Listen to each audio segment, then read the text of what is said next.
There is a living room in Holmes County, Ohio, that has not had a gas line running to it in the entire history of the house. No electric baseboard heater has ever been mounted on its walls. No forced air vent has ever been cut into its floor.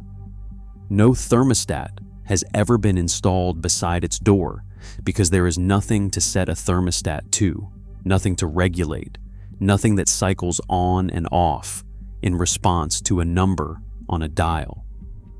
And yet every single winter, through the kind of Ohio cold that drops below zero and stays there for days at a stretch, that living room is warm.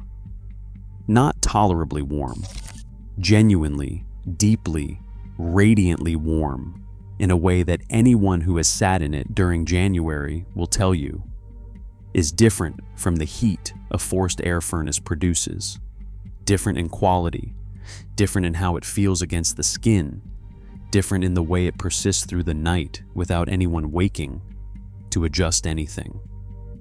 The average American household spent just over $1,900 on home heating in the most recent winter season, tracked by the Energy Information Administration. That number has been climbing consistently for a decade. Utility companies that supply natural gas and electricity to residential customers reported record revenues across the last 3 consecutive winters. The insulation industry, the smart thermostat industry, the programmable heating system industry, and the energy audit industry have all grown substantially as American homeowners look for ways to reduce bills that keep rising regardless of what they do. The conversation in most American homes about winter heating is a conversation about managing an expense that nobody believes they have any real control over. The Amish have a completely different conversation.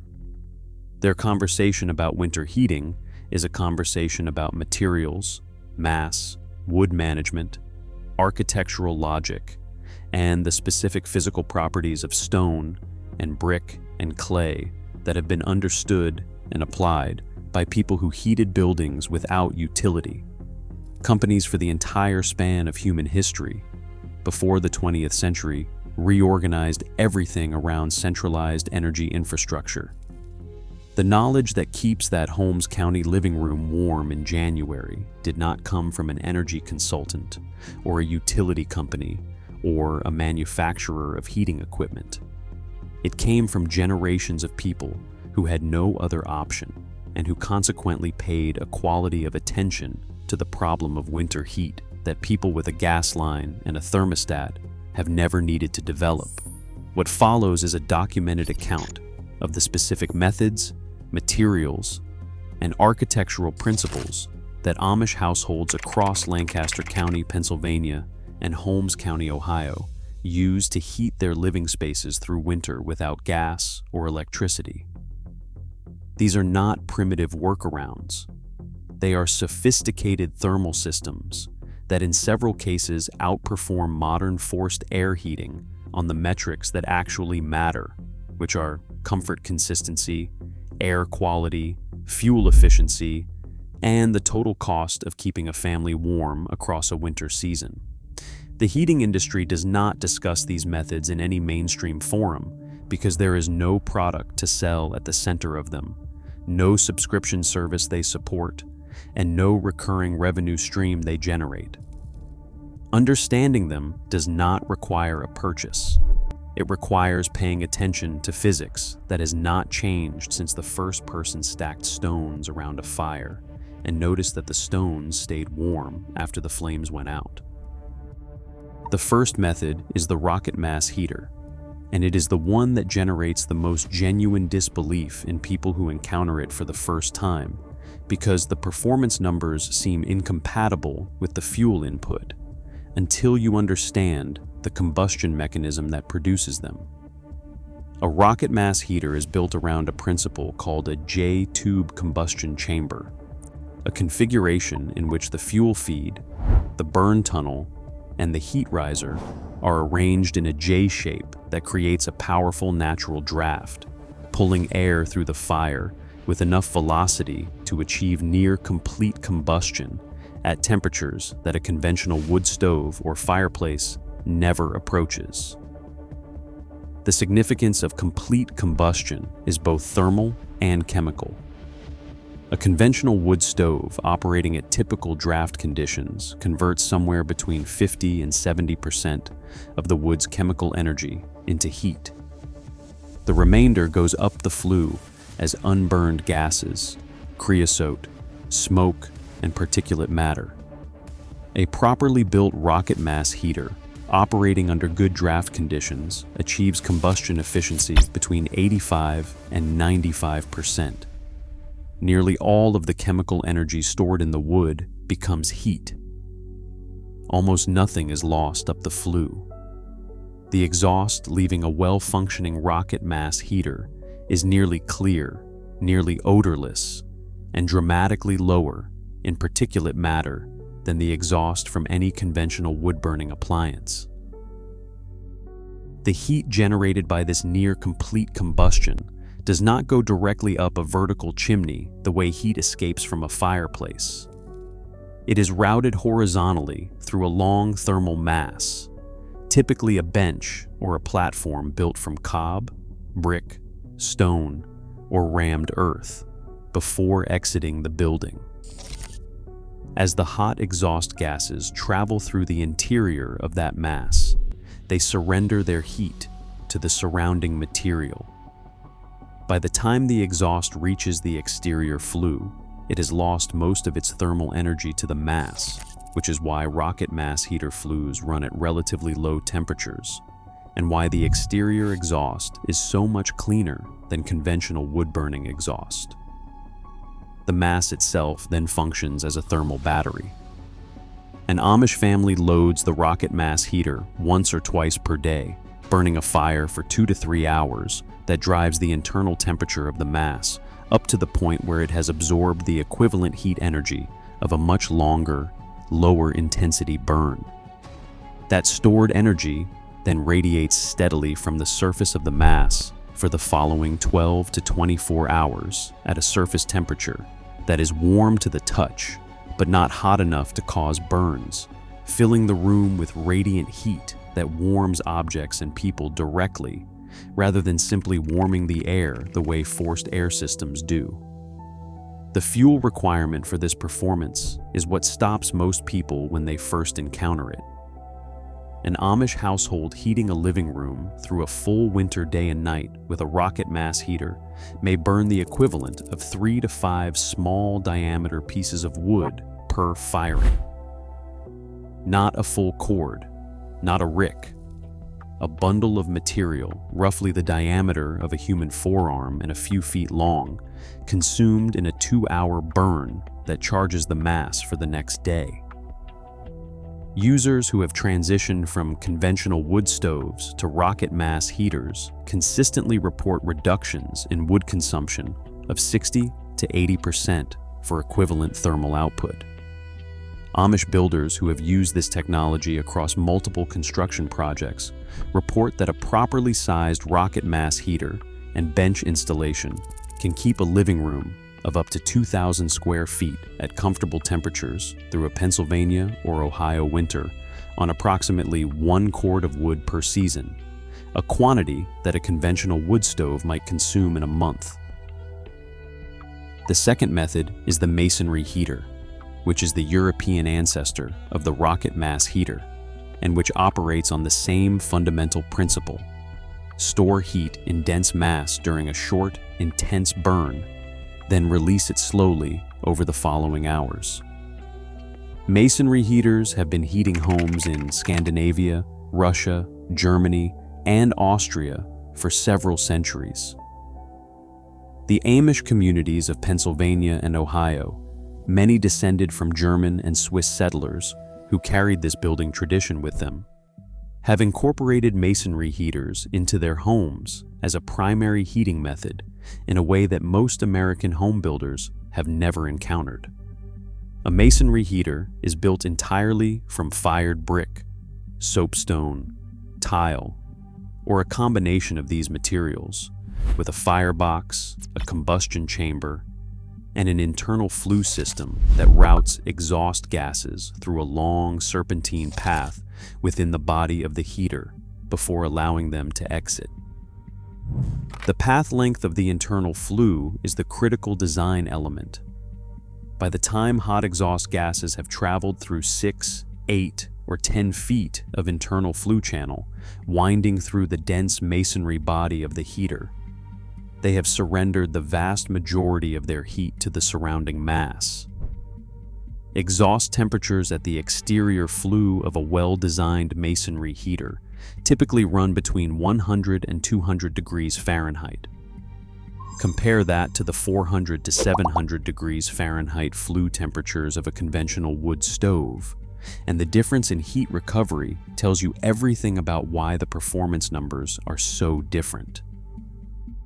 The body of a masonry heater, charged by a 2-hour fire of dry hardwood burned hot and completely, reaches internal temperatures that drive the exterior surface to between 150 and 200 degrees Fahrenheit. That surface temperature is sustained for 18 to 24 hours, radiating heat into the surrounding space continuously without any additional fuel input. The living room around a masonry heater does not experience the temperature cycling of a forced air system. Forced air sends periodic blasts of warm air followed by cool periods between furnace cycles, which most Americans accept as normal indoor winter experience. The room instead experiences a steady, even warmth that radiates from a large warm surface in all directions simultaneously, warming walls, floors, furniture, and people through direct radiation rather than convective air movement. AIR quality is one reason people notice the difference immediately when they enter an Amish home in winter. Forced air heating dries the indoor air to humidity levels that damage mucous membranes, increase susceptibility to respiratory infection, cause static electricity, and crack wooden furniture and flooring over years of seasonal cycling. A masonry heater does not move air at all. It radiates. The humidity level in the room stays at whatever level the occupants and their activities naturally produce. Amish women who cook, who hang laundry indoors, who keep houseplants, and who breathe, sleep, and live in the space maintain an indoor humidity that forced air heating destroys entirely. The warmth in an Amish living room, heated by masonry, feels different from the warmth in a centrally heated modern home for a measurable physical reason. It is warmer at body level and at floor level than at ceiling level, the opposite of what forced air produces, and the air itself carries moisture rather than being stripped of it by a system designed to move air regardless of what moving it does to the people breathing it. The third method is the coal stove, and it is the one most historically embedded in the specific geography of Lancaster County and Holmes County, both of which sit within reasonable distance of the Appalachian coal deposits that supplied Pennsylvania and Ohio households with solid fuel from the mid-19th century through the mid-20th century, before natural gas distribution infrastructure made coal delivery economically uncompetitive for modern households. Amish families in these regions maintained their coal stoves through that transition because the transition required adopting utility infrastructure that their communities had chosen not to adopt. And what looked like a deprivation from the outside was in practical terms a continuity of a heating method that worked reliably, cost less than its replacement, and required no ongoing relationship with a utility company whose rates could change at any time for any reason. A coal stove operates differently from a wood stove in ways that matter specifically for heating a living room through a full winter day and night. Coal burns at higher temperatures than wood and burns much more slowly. A properly loaded anthracite coal stove, loaded with the dense, hard coal that burns cleanest and hottest, can maintain a steady burn for 12 to 16 hours on a single loading without any attention from the person heating the space. There is no wood to split, no fire to tend through the night, no waking at 2 in the morning to reload a stove that has gone cold. The coal is loaded, the dampers are set, and the stove burns steadily and evenly at a temperature that can be adjusted through the damper controls with a precision that wood fires rarely allow. Part 2 continues with the remaining heating methods, including propane and kerosene heaters. The architectural principles that make all of these methods perform better than their fuel inputs suggest they should. The specific role of soapstone and thermal mass in maintaining overnight warmth, and the cost comparison that explains why Amish families consistently spend 60% less on winter heating than the average American household, spending money on a system that delivers inferior comfort by every thermal measure that matters. The fourth method is the propane or kerosene heater, and it occupies a specific role in Amish heating strategy that is worth understanding precisely because it is not the primary heat source. It is the fast response supplement. A masonry heater charged overnight is still radiating warmth at 7 in the morning, but a mudroom where wet coats and boots come in from the barn needs immediate heat that no thermal mass can provide on demand. A propane heater in that space delivers warmth within minutes of lighting, requires no electricity to operate, and costs $200 to $300 for a unit that will last decades with basic maintenance. Kerosene heaters serve the same supplemental function and add a quality that Amish households value specifically. They produce warmth spectrum light simultaneously.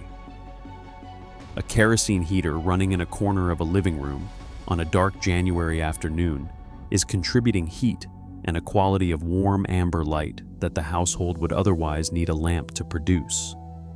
The dual function is not incidental. It is the same layered efficiency logic that runs through every Amish heating decision, where a single fuel expenditure is expected to serve more than one purpose before it is considered worthwhile. The architectural principles that make all of these methods perform above their apparent capacity share one foundation: thermal mass combined with low ceiling volume. Amish living rooms are not large open-plan spaces with cathedral ceilings that allow warm air to collect 12 feet above the people sitting in them.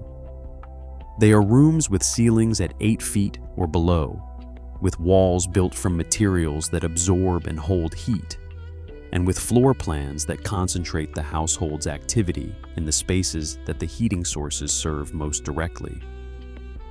Heat rises into a loft where family members sleep, warming sleeping spaces passively from the living area below without any additional fuel.